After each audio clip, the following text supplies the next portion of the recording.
Welcome back, guys. In today's video tutorial, we are going to be implementing the delete of our blog post. We'll be able to delete this post. So if you go back to your prompt, you can see on the form, on that part where we have the show.blue.php, you're going to see a delete form here. Now, a form was using because it used the method spoofing. You can actually use an a tag for this, but I would actually use the form to make everything simpler. So the moment this form was created, so we go over to our code, and inside our code in your post.blade.php, you're going to see an icon here for the delete. So this TITI trash. So we'll copy this code from here, this action, we copy from here, and we go to our full our file here, and we paste it. So what we are going to be doing now is the class for the button. We are going to change it to what we have on the a tag.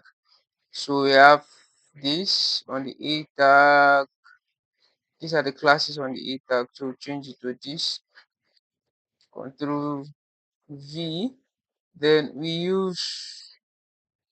would also take the I tag inside here and remove the delete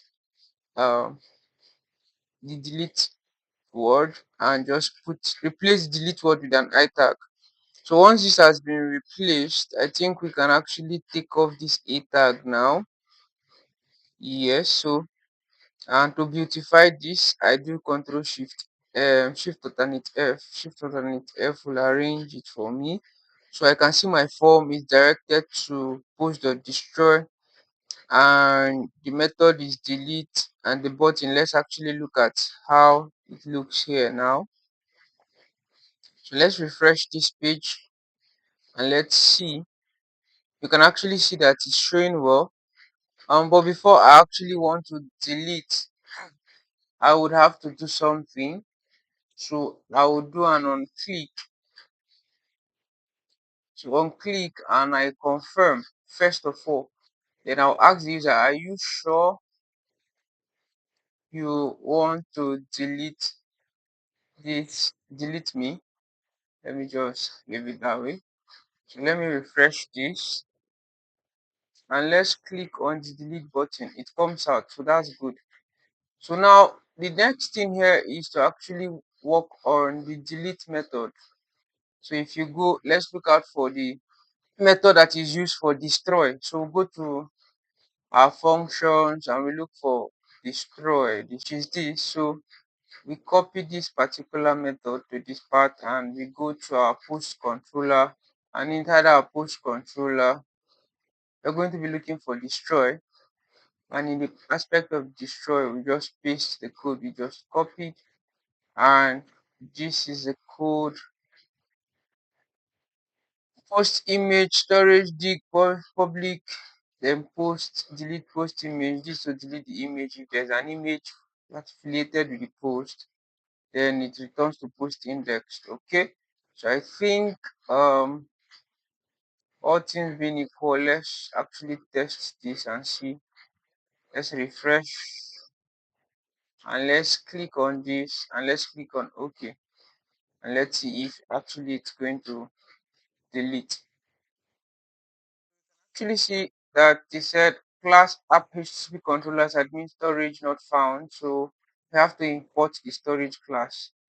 So we import the storage class using control space, and we refresh this page, and let's see if it works. This actually still showing us the code to an undefined method eliminate container attribute storage dig. So I think the error is coming from the storage we imported. So let's copy directly from the AI, and let's look at the storage here. The storage here was container, so we change it to facade. So the moment you use facade, let's refresh this page and let's see if it works. So it's actually working. Post has been deleted successfully. So you can actually see that it's remaining just one post. So that will be it for this video. Do well to like, please subscribe, share, and comment if you have any question. In the next video, we are going to actually be retrieving and we are going to be showing most details of our post in our welcome page. So for that and more, see you in my next video.